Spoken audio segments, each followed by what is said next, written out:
কি গো বাতিজা, তো রাত করে আমাদের বই রয়েছে করে। চাচা, আমাদের বড় হুজুরের তো এই বাড়িতে দাওয়াত পড়ছে। হুজুরে আসতেছে, হুজুরের জন্য অপেক্ষায় আছে আর কি। ও আচ্ছা বাতিজা, তাহলে ঠিক আছে, তুমি তাহো, আমি গেলাম, হ্যাঁ। আচ্ছা চাচা। বুঝা হয়েছি, সত্যি কিছু দেখি না।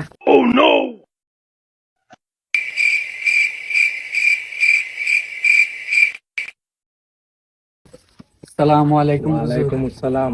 আরে বরকতুল্লাহ, তোর তো সকালে কইছিলাম দাওয়াতের কথা, মানে আমার তো মনও নাই। মানে আমি তো হ্যারো লইছি, মানে দাওয়াত তো দিছে বাড়িওয়ালা একজন, মানে আমি এলকা আইলাম, মানে হ্যারো লইছি রাত্রের বেলা অন্ধকার। মানে তুই থাক, আমি হ্যারো লই যাই দাওয়াতের খাই। জি না হুজুর, আপনি তো সারা দেশের দাওয়াত খানই, তো আজকে আমি ওরে নিয়ে খাই আসি। এই তুই কি দোয়া পারস্তা? হ পারি।